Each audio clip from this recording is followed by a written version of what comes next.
Por 8 días inicié un tema sobre compañeros de oración. La iglesia es necesario que entre en esa dimensión de la oración. Todos necesitamos de la oración. La iglesia necesita comenzar a enamorarse más de Dios. Y cuando hablo de la iglesia, estoy hablando de usted y de este servidor. Todos necesitamos enamorarnos cada día más y más del Señor. Jesús, les hablaba el texto de Mateo 26, Jesús en Getsemaní le dijo a sus discípulos que se quedaran allí mientras Él iba a orar y que velaran mientras Él estaba orando. ¿Por qué? Porque necesitaba compañeros también. Él necesitaba de unos compañeros que le enseñaran, que le ayudaran a Él en ese momento de angustia, en ese momento de crisis. Jesús necesitó también de ellos como compañeros. Usted y yo muchas veces hemos estado viviendo situaciones también de angustia, de aflicción, de tristeza y no sé qué otras crisis haya estado viviendo, y ahí es donde es necesario que usted tenga un compañero o una compañera de oración. La iglesia va a entrar en esto. No es solo unas pocas personas los intercesores. Intercesores somos todos. Por eso hay que orarle a Dios y decirle: Señor, de los que están aquí, ¿cuál va a ser o cuál es mi compañera o mi compañero de oración? Las mujeres buscan como compañera, buscan a una mujer compañera de oración. Los varones estamos buscando un compañero de oración, uno solo. No es necesario más, porque es la persona a la cual voy a abrir mi corazón. Él va a abrir su corazón y yo también voy a abrir mi corazón para decirle: estoy viviendo esta situación. La oración no es una rutina. Algunos han convertido la oración en una rutina. Algunos han convertido la oración en un agüero o una repetidera. La oración es una necesidad que todos tenemos. Es necesario, así como usted y yo tenemos la necesidad de hoy almorzar o comer, entonces también la oración es muy necesaria. ¿Para qué? Para presentar los planes delante de Dios, para que Él nos dirija en lo que vamos a hacer, para que todo nos resulte lo mejor. Por eso la oración es necesaria. La necesidad de hoy para la iglesia no es menor que la que ellos, nuestros antiguos, también la vivieron. En nuestros antiguos, ellos, para poder direccionarse hacia algo dirigido por Dios, necesitaban orarle a Dios.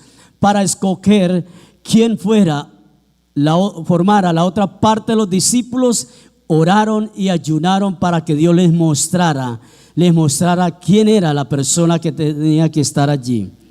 El Evangelio de San Juan, en 1 Juan, capítulo 5, versículo 15 dice: y como sabemos que Él nos oye cuando le hacemos las peticiones, también sabemos que nos dará lo que le pedimos. Entonces, ¿por qué es tan importante la oración? La oración es tan importante porque sabemos que cuando el justo hace una oración, Dios está escuchando esas peticiones. Y no solo las escucha, sino que Él da respuesta a las peticiones que están en el corazón de sus hijos. Por eso, si un hijo se nos acerca a nosotros, si tiene una necesidad y nunca nos pide nada, aunque nosotros sabemos de qué necesidad también tienen algunos de ellos, y nunca nos pide nada, pues no van a recibir nada. Reciben lo necesario, lo normal. Pero Dios dice que nosotros no hemos recibido nada porque no le hemos pedido a Él. Lo que Dios está diciendo, porque no le hemos orado a Él. Y muchas veces nos inclinamos a pedirle más al hombre que al mismo Dios. Y el hombre nos hace promesas. El hombre nos dice: sí, tranquilo, no se preocupe, cuente conmigo. Pero ese cuente conmigo le sucede como a algunos de los discípulos cuando Jesús le dijo a Pedro que lo iba a traicionar, y Pedro le dijo: ¿cómo se le ocurre, Señor, si yo hasta la muerte voy a seguirle? Y resulta que tan pronto apresaron a Jesús, tomaron a Jesús, no solo Pedro, sino que todos salieron corriendo, o sea que lo dejaron solo. La oración es algo tan importante porque usted puede manifestar, yo puedo manifestar lo que está en mi corazón y presentárselo delante del Señor, y de esa manera Dios comienza a direccionarnos a través de su Espíritu Santo. Todos necesitamos desatar el poder de la oración.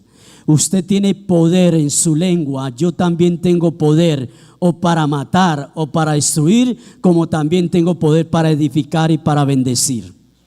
Entonces la oración es poderosa, la oración tiene poder, y más cuando sale del corazón de un hijo de Dios, tiene un poder grande. La situación, lo que estamos viviendo en estos tiempos, está escrito en Mateo capítulo 24, vendrán pestes, vendrán enfermedades. ¿Y qué es lo que está pasando? ¿Qué está sucediendo? Entonces, por eso es necesario que oremos. No estemos criticando tanto, es que esos chinos comen murciélagos, comen ratas, comen culebras. ¿Qué nos importa? Lo que nos debe interesar es orar por ellos. Amén. Y para eso es importante la oración. Hay que orar. Hay que levantar una oración, hay que pararnos en la brecha en favor de un pueblo. Y usted y yo tenemos ese poder. Todos los que estamos aquí tenemos poder para orar. Todos. No, a mí no me diga que ore. No, usted tiene poder para orar. Proverbios capítulo 15, versículo 8. Dice que el sacrificio de los impíos es abominación a Jehová, mas la oración de los rectos es su gozo. Es un gozo orarle a Dios. Es un gozo hablar con Dios. Yo he escuchado de personas que dicen: a mí no me gusta hablar con ese hombre o con esa mujer porque qué aburridor hablar con esa persona. Eso sí es cansón hablar con ella, y no es grosero ni grosera. Pero eso uno no halla cómo sacarle las palabras. ¿Cómo ha estado? Bien. Y cuénteme. Nada. ¿Cómo le ha ido? No. Y lo van cortando, lo van cortando. ¿Sabe que ese tipo de conversaciones hay veces aburren? Hay veces chocan. Pero la oración, el hablar con Dios, es totalmente diferente. Porque todo depende de usted y todo depende de mí. Si yo abro mi corazón y me presento delante del Señor como un amigo que soy de Él, y Él también es mi amigo, yo sencillamente puedo hablarle a Dios como un verdadero amigo. Así de sencillo. Padre, Señor, mire que ya me está pasando lo de Pedro el Escamoso. Una sola camisa, un solo pantalón, Señor. Y el Señor, Él se vio también esa novela, Él se la vería. No, Él conoce, Él sabe para dónde vamos. ¿Sabe por qué? Porque Él conoce las intenciones de nuestro corazón. A Él no lo podemos engañar. Con Dios hay que hablarle como a un amigo que somos. ¿Cómo le habla usted a su amiguis? ¿Cómo se dirige a Él? Ay, amiga, ay, amigo. Y así como usted habla con su amigo, su amiga, así mismo se puede dirigir a Dios. Porque hay algo tan bonito. Encontré una frase que dice: cuando Dios se determina a hacer algo, primero dispone a su pueblo a orar. Cuando usted tiene unos planes de Dios, cuando tenemos unos proyectos de Dios, cuando nos disponemos a hacer algo en Dios, entonces, ¿qué es lo que hace Dios? Que Dios hace que el corazón del hombre se disponga también a orar. Dios, cuando Él dice: voy a hacer tal cosa con esta persona, lo primero que hace es disponer el corazón de sus hijos para que oren a Él. Yo creo que el año pasado usted se dispuso, bajo la dirección de Dios, a hacer alguna inversión, comprar algo, pasear, hacer algo diferente para su vida que marcara diferencia o que marcara no solo su vida, sino su casa y su familia y mostrara la gloria de Dios. Y por eso usted estuvo orando tanto por esto. ¿Alguien estuvo orando bastante por algo que Dios le entregó el año pasado? Dios dispuso su corazón. Dios hizo que usted dispusiera su corazón para poder orar. Dios coloca el querer como el hacer. Entonces yo quiero, Dios se determinó de que vamos a hacer esto. Entonces Dios comenzó a colocar ese sentir en el corazón de la persona para que orara. Entonces, iglesia, voy a hablarle de 3 frases tan importantes, claves en la oración que hizo David en el Salmo capítulo 25. Salmo capítulo 25, voy a leérsela con la versión Reina Valera. En el Salmo capítulo 25 hay algo tan importante, 3 cosas importantes. La semana pasada solamente hablamos de una. Salmo 25, versículo 4 dice: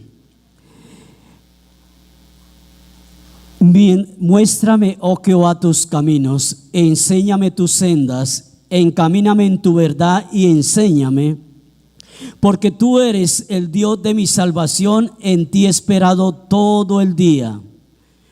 Ahí está el versículo 5. Habla de 3 cosas importantes. Número 1, muéstrame. Cuando Dios nos muestra su voluntad, cuando nosotros vamos a hacer algo, vamos a emprender algo, lo primero que David dijo allí: Señor, muéstrame tus caminos.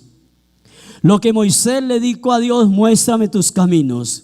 Si usted va a emprender un viaje, tiene un proyecto de viaje, hay un proyecto de lo que sea, empresarial, un proyecto matrimonial, un proyecto de noviazgo, lo que sea empresarial, de salir de un lugar a otro, entonces lo primero que hay que decirle a Dios es que nos muestre sus caminos, que nos diga cómo hacer, que nos muestre, aunque no siempre nos agrade esto, pero hay que decirle al Señor que nos muestre sus caminos. Hay que decirle a Dios, porque quizás Dios estamos diciéndole: Señor, muéstrame por qué, la razón por la cual no hay prosperidad en mi vida. Muéstrame, Señor, por qué, Dios, cuando llegue ese salario es como si lo metiera en saco de bolsillo roto. Muéstrame, Señor, qué está pasando, y Dios le puede decir: es porque usted está siendo infiel conmigo en esto. Quizás no guste eso, pero Dios está mostrando el camino. Si le decimos a Dios que nos muestre el camino, gústenos o no nos guste, esa es la solución que Dios nos da. Amén. Esa es la solución. Si Dios le dice, si usted le dice: Señor, muéstrame si este hombre es el esposo que ha escogido para mi vida, y Dios le dice: no, hija, ese no es el esposo. Así usted no le guste, así patalee, así lleve la contraria, Dios le está diciendo que ese no es, y no es, porque Dios no se equivoca. Entonces, si vamos a hacer algo, digámosle a Dios que nos muestre el camino, que nos direccione a través del Espíritu Santo de Dios. No es fácil aceptar muchas cosas de Dios, mas no es imposible. ¿Sí? Hay cosas que no son muy fáciles. Señor, es que ese vecino que tengo, esa vecina, Señor, es que esa persona me maltrata, esa persona siempre quiere hacerme daño. ¿Sabe qué dice el Señor? Perdónelo, bendígalo, hágase amigo, póngale la otra mejilla. ¿Es fácil poner la otra mejilla? Pero usted le está diciendo: Señor, ¿qué hago? ¿Qué debo hacer? Y Dios le dice la verdad: haga esto. Pero si no lo queremos tomar, ya es cuestión de nosotros. Lo segundo que le dice David es: enséñame. Enséñame, Señor. Y cuando Dios cuando alguien tiene un corazón enseñable o se deja enseñar, va a aprender. Qué difícil es enseñarle a alguien que no tiene un corazón enseñable. Qué difícil es que usted comience a decirle a alguien que Dios habla de esta manera y le enseñe, y entonces esa persona o se cree sobrada, o tiene un corazón endurecido ya, o no le gusta que le enseñen, no tiene un corazón enseñable, entonces se pierde el tiempo allí. ¿Por qué? Porque esa persona que no tiene un corazón enseñable entra a una terquedad, se vuelve terco. ¿A alguien le han dicho aquí que es terco? ¿Hay alguna mujer que le haya dicho a su marido que es terco? Ay, Señor. Bueno, entonces, ¿qué pasa? Cuando David le dijo a Dios que le enseñara, escuche, hermana, deja a Chucho quieto. Entonces, cuando alguien le dice a Dios que le enseñes, ¿por qué? Porque no sabe, ¿sí? Si alguien me dice a mí, pastor, ¿por qué no me enseña a manejar, a conducir el vehículo? Es porque no sabe, me supongo que no sabe. Porque a mí no me viene a chicanear alguien que venga y enséñeme a manejar sabiendo manejar. Entonces, si usted no sabe conducir un vehículo y va a una escuela de conducción, no vaya a que lo paseen en carro o a pasear el carro. No, usted va a ¿qué? A aprender. Y si allá le dice el instructor, usted tiene que hundir, a no ser que sea automático el vehículo, tiene que hundir el clo, y usted dice, no, yo no hundo el clo, ¿y qué? Pues entonces no va a aprender. ¿Sabe por qué? Porque no tiene un corazón enseñable. Y David tenía un corazón enseñable. Y le dijo, él no le dijo, es que yo soy el rey, es que yo mando en todo esto, es que yo soy ungido, es más, tengo el corazón conforme a su corazón, Señor. No, enséñame. ¿Sabe qué es esto? Humildad, sencillez. Si usted está aquí sentado es porque quiere aprender lo que Dios le diga hoy. Yo también, cuando alguien se sube a predicar acá, yo me siento y estoy atento porque yo sé que Dios tiene una palabra para mi vida. Hay que aprender a dejarse enseñar. Cuando uno se deja enseñar, puede pasar al siguiente paso, que es encaminados o direccionados. Encamíname, Señor. Ese encaminar es porque estamos dispuestos a permitir la voluntad de Dios. Yo le digo, Señor, enséñame, Señor, muéstrame, Señor, encamíname. Es porque le estoy diciendo, Señor, es que no sé para dónde ir.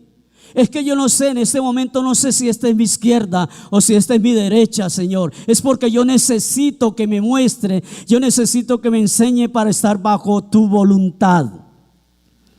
Eso es humildad. David levantó una oración de esas al Señor y decirle, Señor, en este momento estoy viviendo esta situación, Padre. Señor, estoy viviendo una situación tan difícil, es que yo le doy cantaleta a mi mujer. Es que ella ya no me aguanta. Es que ella ya no quiere soportarme. ¿Por qué? Porque usted abre su corazón delante del Señor. Y Dios no le está diciendo, ay, véalo, ¿no? Y se las daba allá en la iglesia, que levantaba los brazos tan santo. Dios no nos va a decir eso. Dios nos va a direccionar, nos va a mostrar la palabra, nos va a enseñar qué debemos hacer. Nos va a encaminar hacia dónde, hacia los planes y propósitos de Dios. Amén. Entonces, cuando Dios me muestra es porque Él tiene mi corazón listo para bendecirme. Entonces yo le digo, Dios, yo no sé, yo no conozco el camino, yo necesito que me enseñe, yo quiero hacer tu voluntad. Entonces mi corazón, iglesia, escuche, mi corazón está dispuesto para ser bendecido. Pero cuando es arrogante, cuando la persona es altiva, cuando la persona es orgullosa y dice, no, Dios conoce las necesidades que yo tengo y punto, allá Él si me deja morir, pues se muere. Dios no lo va a obligar. Allá Dios, como el pastor que dice, Señor, allá usted si deja acabar la obra, pues no ahí ponga las pilas y verá que tiene que darle cuenta a Dios por las almas que ha colocado. Pero es saber que yo estoy dispuesto, ahí sí estoy dispuesto a decirle, Señor, aquí está mi corazón para que me bendiga. Colosenses capítulo 1. Si usted lee el pasaje de Colosenses, todo el capítulo 1, hablaba con mi esposa esta mañana, cómo habla aquí de un verdadero compañero de oración. Entonces, cuando me encamina, Dios me tiene de su mano, me direcciona, me sostiene. De esta manera, se desata el poder de la oración. Cuando se desata el poder de la oración, eso hace efectos muy importantes. Número uno, cuando usted desata ese poder de la oración, hay cambios para su vida. Cuando usted ora, hay cambios en su vida. Cuando yo oro, hay cambios en mi vida. ¿Por qué? Porque no es solo decir yo oro 3 horas, 4 horas, muéstreme el fruto. Por su fruto los conocen.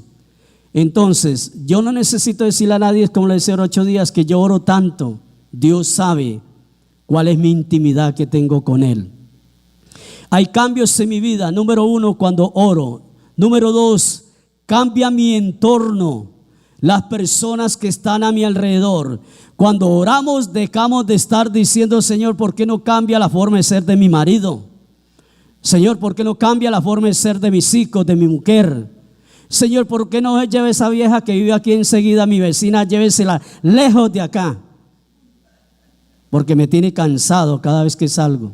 No, cuando uno entra en oración, aún la vecina le agrada, en el buen sentido de la palabra. Aún le da gusto cuando la ve a ella barriendo y vecina, si quiere le presto el recogedor, y no para irle a enamorar, sino solamente porque la oración hace que la persona cambie la mala actitud del corazón también. Cuando oramos por la iglesia, oramos por el hermano o la hermana que me sienta al lado, que no debe ser así, como que no me cae muy bien, y como que predicó allá chiquito, pastor, que casi no me gusta como predica. Cuando usted ora, le agradan las predicaciones de quien esté predicando aquí. Cuando ora, le gusta como cantan estos muchachos, como tocan los instrumentos, que los niños que salieron hoy a danzar acá, le gusta eso. ¿Sabe por qué? Porque estamos en un mismo sentir de parte de Dios. Colosenses capítulo 1, en el versículo 9 dice lo siguiente, desde el 9: por lo cual también nosotros, desde el día que lo oímos, no cesamos de orar por vosotros y de pedir que seáis llenos ¿de qué? Del conocimiento de su voluntad en toda sabiduría e inteligencia espiritual. El apóstol Pablo hablando a la iglesia de Colosas. Para el versículo 10: para que andéis como es digno del Señor, agradándole en todo, llevando fruto en toda buena obra y creciendo en el conocimiento de Dios, fortalecidos con todo poder conforme a la potencia de su gloria, para toda paciencia y longanimidad, o sea, constancia, paciencia. Versículo 12: con gozo dando gracias al Padre, que nos hizo aptos para participar de la herencia de los santos en luz, el cual nos ha librado de la potestad de las tinieblas y trasladado al reino de su amado Hijo, en quien tenemos redención por su sangre, el perdón de pecados. No hay que vivir, de acuerdo a lo que dice el apóstol Pablo, no hay que vivir por debajo del potencial que tenemos nosotros de oración. Pablo está diciendo: yo no cesamos de orar por ustedes. No cesamos de orar por ustedes, ¿por qué? Y de pedir que sean llenos del conocimiento, llenos de la sabiduría de Dios, que sean llenos en todo lo que Pablo estaba diciendo. Nosotros no dejamos de orar, estamos allí constantes, perseverando en la oración, acompañándolos a ustedes para que sean llenos del poder del Espíritu Santo de Dios. O sea, esta oración es una oración primeramente buscando el reino de los cielos. Y hay veces nosotros oramos: Señor, dale casa, dale carro, Señor, dale esto, dale aquello, pero no oramos en la parte espiritual. Y es necesario que la iglesia comience a entrar en esto. Que la iglesia, mire qué bueno que la mujer doble rodillas, que el marido doble rodillas y esté pidiendo sabiduría, esté pidiendo unción de Dios para ese hombre, para esa mujer. Qué bueno que estemos orando también por nuestros hijos, diciéndole: Señor, direcciona a mis hijos, direcciona a mis hijas, Padre, ábrale puertas, Dios mío, sí, pero que ellos conozcan y se enamoren de la verdad de Cristo. Primeramente el reino de Dios y su justicia, y Dios se encarga de todas las añadiduras. Por eso es tan importante la oración. A pesar de las promesas divinas de Dios, a pesar de lo que Dios nos muestra a través de la oración, mucha gente no le ha visto la importancia de lo que es la oración. Algunas personas dicen: no, es que la oración es para los viejitos, la oración es para las viejitas, eso de estar intercediendo, eso se queda para aquellos que no tienen nada que hacer. Cuando todos somos intercesores del reino de Dios, cuando todos hemos sido llamados para esto, todos los que estamos aquí. ¿Cuál es el problema? El problema es que Dios nos brinda la oportunidad a través de la oración. Clama a mí, yo te responderé y te enseñaré cosas grandes y ocultas que tú no conoces.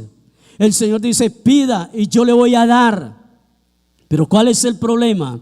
Eso es como Dios tiene un banquete grande, una comida grande, un banquete delicioso, como el que tiene usted hoy a mediodía, o yo tengo hoy de almuerzo, un banquete delicioso. ¿Sí lo tiene o no lo tiene? El que no lo tenga, que me diga, entonces, para orar por usted. Entonces, ¿qué pasa? Mire, iglesia, le voy a poner un ejemplo muy sencillo. Eso no sucede con los jóvenes acá, ni con los niños, nuestros niños. Esos son los de otra congregación. Bueno, ¿qué pasa? Eso es lo mismo que cuando usted le coloca un banquete, un plato delicioso aquí, y le coloca papas, chitos, le coloca aquí en un lado a un niño. ¿A dónde se le inclina? Hablando de un niño, hablemos de un adolescente, un joven. Ahora, algunos menos de los que están aquí, le coloca aquí un plato delicioso, pero le coloca aquí una pizza, le coloca un perro, le coloca, bueno, ¿a dónde se inclinan ellos? A la comida chatarra. Entonces Dios tiene un banquete especial, escuche, a través de la oración. Un banquete precioso, y Dios está ya con los oídos atentos para escuchar la oración. Tiene ese banquete allí precioso, y entonces decidimos más bien irnos a comer la comida chatarra y lo dejamos a Dios con el banquete en las manos, con el plato allí delicioso. No comamos más comida chatarra. Con base a esto voy a hacerle 3 preguntas, 4, 5, 6, y usted mismo se va a responder allí. ¿Cómo describe su vida de oración actual? ¿Banquete o chatarra? ¿Cómo la describe? ¿Qué es lo que usted más come? Usted sí se deleita con esa oración, con ese banquete tan lindo. Ay, no, miércoles no, eso se ponen a orar allá y a adorar. ¿Y 1 hora? Como si yo no tuviera oficio. Qué ocupado. Ay, usted no se pierde la que se erizó toda. Usted no se pierde lo otro. Pero 1 hora, Jesús le dijo a sus discípulos: ¿no han podido velar 1 hora? Y volvió nuevamente: y no han podido velar 1 hora. Y volvió nuevamente y le dijo: y no han podido velar 1 hora, acompañarme 1 hora, mientras que están perdiendo comiendo comida chatarra allí y no se deleitan con este banquete. Eso no nos pasa a nosotros, ¿cierto? Bueno, entonces, ¿come comida chatarra repetidamente? Ah, no, eso fue ayer, pastor, es que vine del culto. ¿Y qué va uno a orar por la noche? Tanto que recibimos allá. Repetidamente lo hace, chatarra, chatarra y chatarra. Es de los que solo revisa el menú, saca excusas, no pide nada, o se va porque todo le hace costoso o poco atractivo. Va a un restaurante y le pasan la carta allí y lo primero que mira son precios y después mira lo otro. Entonces, ¿qué es lo más barato? No estoy diciendo que sea exagerado, no sea un buen administrador. Pero hombre, si usted invita a su mujer a un almuerzo o una comida, no la lleve a comer comida chatarra, hermano. Dele un buen banquete, un buen menú, y después ella le va a recompensar. Yo le digo eso. Saca la excusa y no pide nada. Entonces, sí, está muy atractivo esto, o no me gusta, o es muy costoso. Me cuesta orar. ¿A alguien le cuesta orar aquí? Usted puede orar continuamente, meditar continuamente, orar. Usted no necesita estar siempre reunido orando con otras personas. A sola puede orar también. Con su esposo, con su esposa puede orar. Si lo hace con sus hijos, si logra unirse con sus hijos, hágalo también, pero ore. Saque ese tiempo para orar. Esa buena disciplina para orar solo es de los que prueban los aperitivos o las entradas que le dan y no pide nada. Porque ahora eso es lo que está de moda. Vamos a darle una entradita, ¿cómo es que dicen? Para que vayan picando. Entonces se comió todo lo que le dan, entonces ya no pido nada. Claro, ya le fue gratis. Así es con Dios. Es orando. Recuerde, cuando Dios se determina a hacer algo, lo primero que hace es disponer al pueblo para que ore. Dios está dispuesto, se ha determinado entregarnos a nosotros un lugar propio en el nombre de Jesús, pero hay que orar, no nos dejen solos. Ya voy a terminar, 5 minutos. ¿Por qué algunos creyentes no gustan de orar o oran muy poco? ¿Por qué? Porque la iglesia, algunos, no todos, no les gusta orar. ¿Por qué la mujer cuando le dice vamos a orar y le dice no, usted ora muy largo? No, ore aparte. Porque hay maridos insensatos que se enojan porque la mujer los invita a leer la Biblia o les invita a orar. O también puede suceder lo contrario. Entonces, ¿por qué a algunos creyentes no les gusta orar? Porque creen que es una perdedera de tiempo. Otros creen que no necesitan tener intimidad con Dios. Es más, hay algunas sectas que dicen que no hay necesidad de orar ya, ni de ayunar, ni de diezmar menos. Entonces, ¿qué pasa? ¿Qué está sucediendo? Que mucha gente no se está deleitando en la intimidad con Dios. Dios relaciona nuestro matrimonio con la iglesia, con la relación con Él. Si usted no se deleita, si alguien no se deleita de tener intimidad con su propia esposa o esposo, está grave. No le estoy diciendo que cambie de marido o de mujer, pero sí le digo que si no se deleita uno con la mujer o el marido que Dios le dio, entonces su relación está tendiendo a desaparecer, su matrimonio. Así es, dice el hermano. Eso me gusta.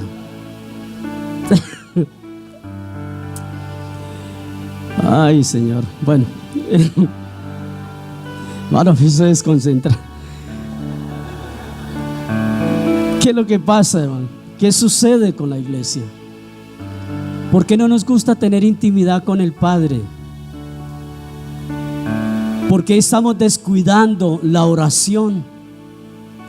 ¿Por qué a toda hora estamos diciendo estoy cansado o cansada o estoy muy ocupado? No tengo tiempo para eso, pero se dedica a ver televisión hasta la madrugada. Puede suceder cuando Dios está allí con sus oídos atentos esperando a que hablemos con Él. No sé si a usted le haya sucedido que usted ha ido a alguna cita con alguien y sabe que ese alguien está ahí y usted sentado allí esperando para poder hablar con esa persona y le pasó 1 hora, 2 horas, 3 horas y usted está muy feliz porque no lo atienden. Sabe que Dios está 24 horas atento esperando a que nosotros hablemos con Él.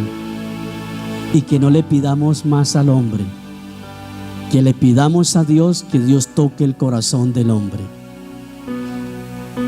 Yo le digo, Señor, Padre, la iglesia, el templo necesita de las finanzas y los dineros los llevas a través del pueblo y es bíblico.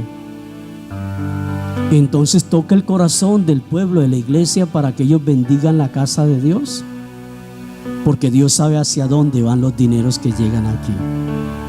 Cuando usted tiene un buen destino con el proyecto que tiene delante el Señor, tiene también la recompensa del Señor y tiene la aprobación de Dios. Entonces alguien escribió esto: Dios no está más lejos de nosotros que a la distancia de una oración. Me gusta. Dios, hay gente que dice: es que Dios no me escucha, es que Dios, yo no sé, Él como si no existiera. Dios no está más lejos de nosotros a la distancia de una oración. Cuando usted dobla sus rodillas, o si no le gusta doblarlas o sufre de las rodillas, usted se queda en pie o se acuesta y ora a Dios. Dios lo escucha. Dios lo que mira es la intención del corazón. La oración no es religiosidad. Ay, Dios no lo va a escuchar porque usted no levantó las manos. Dios no lo va a escuchar porque usted no dobló rodillas. No. Entonces las personas que están postradas, enfermas, es saber que Dios está ahí para escucharnos. Hay que desarrollar una genuina oración. Ahora sí, termino con esto. ¿Cómo determino yo una genuina oración? Número uno, debe querer hacerlo. Yo me voy a enamorar de Dios. Yo voy a desear más a Dios. Voy a anhelar más a Dios. Voy a anhelar conocer más a Dios, tener más intimidad. Yo debo querer hacerlo. Conquistar el corazón de Dios. A ver, mujeres, ¿cómo nos conquistaron cuando éramos novios para que nos casáramos con ustedes? A ver, a bestia, dice. Entonces cambiémosla.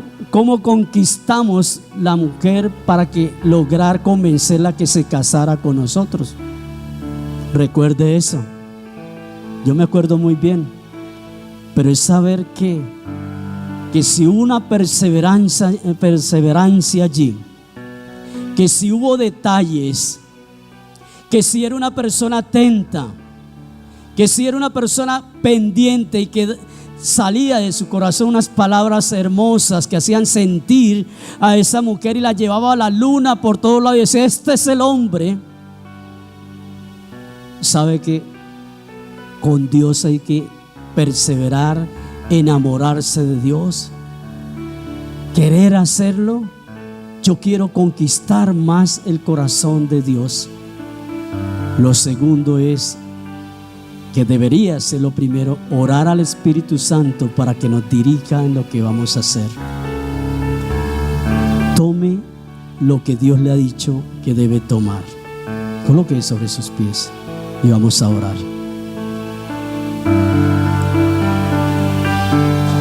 Si usted dice: a mí se me acaban las palabras para orar, voy a darle una sugerencia.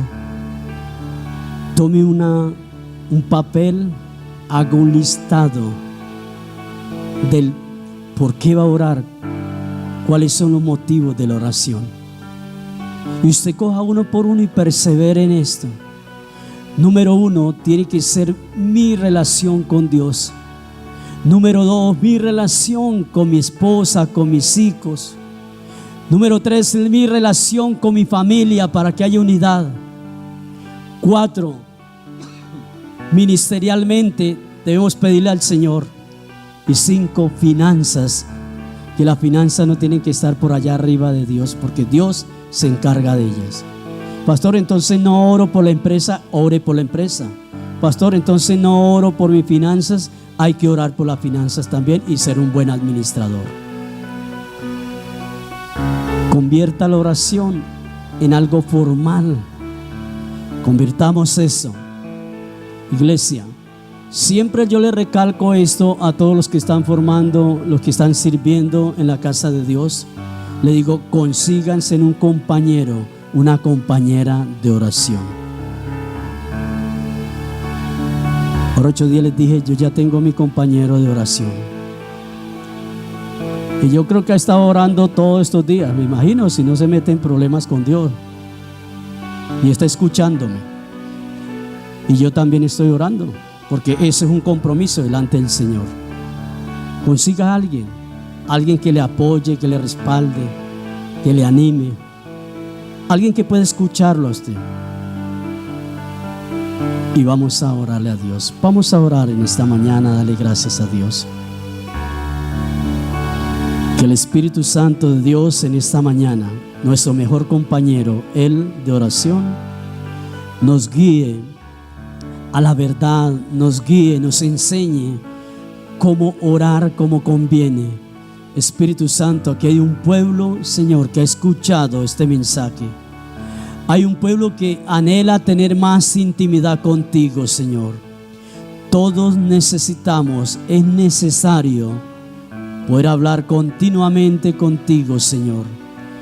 Por eso, como sacerdote, como iglesia, nos presentamos delante de ti, Señor, y te pedimos que el Espíritu de Dios, con esa unción cada día, vaya encendiendo nuestro corazón para tener una mejor relación contigo, Padre, en el nombre de Jesús. Señor, levanta este pueblo. Padre, sana este pueblo. Señor, anima a tu iglesia, Padre, en el nombre de Jesús. Señor, bendice tu casa poderosamente, Dios. En el nombre de Cristo Jesús, bendice a cada empresario que está en este lugar, aquellos que laboran en diferentes empresas, Padre bendito. Bendíceles, Señor. Bendice nuestro ministerio, bendice nuestro llamado. Bendice, Señor, esos maestros de niños para que nos les enseñe a nuestra descendencia, Padre, lo que es la verdadera adoración y oración a ti, Padre Santo. Hoy declaramos, Señor, sobre nuestra descendencia, que son una generación que van a conquistar, Señor, una generación que van a tomar banderas más adelante de esta congregación también, que son los futuros pastores, pastoras, hombres y mujeres de Dios, futuros hombres y mujeres que van a marcar diferencia en la sociedad, Señor, como profesionales, Señor, donde quiera que tú los tengas, Padre. Esos son nuestros hijos, esos son nuestros nietos, nietas, esa es nuestra descendencia, Padre, en el nombre de Jesús. Señor, muchas gracias, Padre. Diga al Espíritu Santo: yo quiero aprender a orar. Yo necesito, Señor, que cada vez que abra mis ojos pueda agradecerte a ti, Padre, por lo hermoso que eres tú, por la vida que tú nos das, Señor, por la familia que tú me has dado, por esas hijas, por esas nietas, esos nietos, Dios. Que le podamos agradecer a Dios porque nos da la fuerza para levantarnos, nos da el vigor, porque sabemos que Dios nunca nos ha desamparado ni nos va a desamparar, porque sabemos, como dijo el salmista, que nunca hemos visto justo desamparado ni su descendencia que mendigue pan. Señor bendito, gracias, muchas gracias te damos, Padre. Sé luz, es lo que me pide Jesús. Luz